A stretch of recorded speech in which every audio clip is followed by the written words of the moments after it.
What's going on? We're reading Martin Heidegger's Metaphysics, a brilliant German philosopher. A bit wordy, but you will learn about him in any intro to philosophy class, hopefully, if your teacher's good.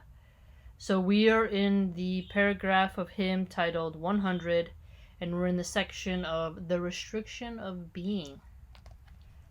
Logos is constant gathering, the gatheredness of beings that stand in itself, that is, being. So kata ton logon in fragment 1 means the same as kata phusin. Phusis and logos are the same.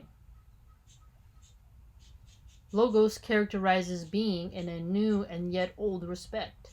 That which is in being, which stands straight and prominently in itself. Okay. So his new characterization of logos is new yet old. It's prominently in itself and stands straight. Is gathered in itself from itself. Gathered in itself from itself. And holds itself in such gathering.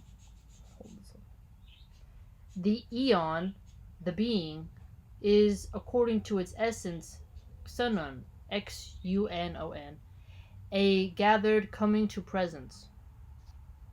Exnon does not mean the universal, but rather what gathers everything together in itself and holds it together. For example, according to fragment 114, such a xunon is the nomos for the polis, ordinance positing as placing together. The inner composition of the polis, not something universal, not the sort of thing that floats above all and seizes none, but the originally unifying unity of what strives in confrontation. Interesting. So the inner composition of polis isn't universal, and it's not something that floats above all, and it doesn't seize things, okay? But it actually, he contends, is a unifying unity, which is funny, and it strives in confrontation. Interesting. Caprice idea forensis, for which logo remains closed off, always takes hold only of this side or the other, and believes that it thereby has the truth. Fragment 103 says, gathered in itself. The same is the beginning and the end in the circumference of the circle. It would be senseless to want to take xunon here as a universal. Wonder if he's going to get to his point here. For the capricious, life is just life. For them, death is death and only that. But the being of life is also death. Everything that comes to life thereby already begins to die as well. Yeah, I mean, dying as in you growing and your cells morphing and changing, right? The clock is ticking every day. To go toward its death, and death is also life. Heraclitus says in fragment 8, what stands in opposition carries itself over here and over there, the one to the other. It gathers itself from itself. What strives in opposition is gathering gatheredness, logos. The being of all beings is what is mostly seemingly das Schneidstand. The is, what is most beautiful, what is most constant in itself. What is most beautiful? What the Greeks meant by beauty is discipline. Okay, that's what okay, thank goodness he clarified that, because I was like, what? How is beauty attracted to this abstract concept? The gathering together of the highest opposed striving is polemos. Okay, so polemos is highest striving, but an oppositional force. Struggle in the sense of confrontation, the setting apart from each other that we have discussed.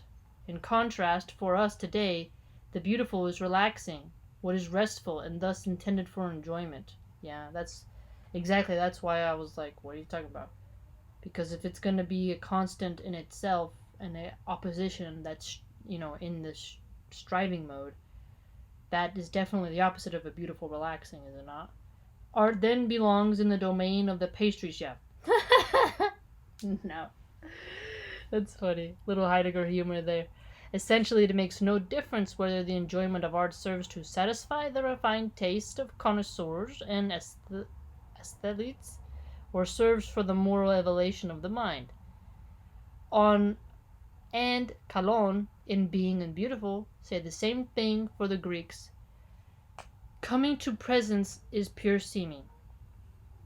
Aesthetics is one of a different opinion. I like studying aesthetics, by the way. I took a class on it, got an A. Of different opinion. It is as old as logic. For aesthetics, art is the display of the beautiful in the sense of the pleasant, the agreeable. And yet art is the opening up of the being of beings. Ooh. Art is the opening up of the being of beings. We must provide a new content for the word art and for what it intends to name, on the basis of a fundamental orientation to being that has been won back in an original way. We will finish characterizing the essence of logos as Heraclitus, though it by drawing special attention to two implicit points that have not yet been brought into relief. Interesting. Let's see what he says. 1. Saying and hearing are proper only when they are intrinsically directed in advance towards being. Okay, only are proper. So speaking, saying, so voice and sound are proper when they are intrinsically directed in the advancement towards being, toward logos. Only where logos opens itself up does vocabulary become word.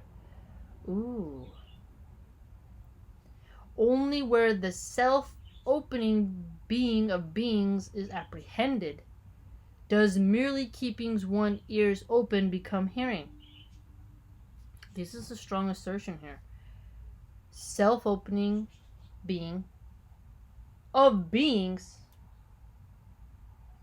when it's apprehended, you understand it. Interesting. All right. But those who do not grasp logos are able neither to hear nor to say. So what do? We have to make sure that we strive to understand it so that we can hear it and say it better, right? Speak it correctly. They are incapable of bringing their Dasein to stand in the being of beings. Okay, so if you do not grasp logos, you cannot stand in the presence of the being of beings. Well, you can't bring your own Dasein to fruition, essentially. Only those who are capable of this rule over the world. Ooh. The poets and thinkers. The others just reel about within the orbit of their caprice and lack of understanding. Yes, Heidegger, tell them. I agree with that. They accept as valid only what comes directly into their path, what flatters them and is familiar to them. Oh my gosh. So that's the good point. That is such a good point. You lack understanding and you only want to have you flatter me, you tell me what I want to hear. That must be correct. Sounds familiar. I believe it. They don't know what true logos is. Logos doesn't always have to flatter you. They are like dogs. For dogs also bark at everyone they do not know. They are donkeys. Donkeys like the chaff better than gold.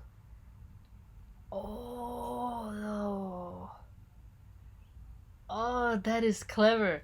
They continually deal with beings everywhere, yet being remains concealed to them.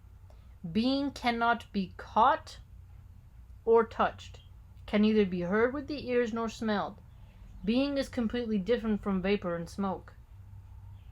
Ooh. Vapor and smoke. If all beings went up in smoke, it would be noses that would distinguish and grasp them. Well, that is an interesting way to say it. Donkeys enjoy the chaff better than gold. You show gold to a donkey, he don't care. You put on that yoke, maybe give him a little food, whip him, he might go. Interesting. The stubbornness of the donkey Dogs also bark at everyone they don't know. They accept as valid only what comes directly into their path.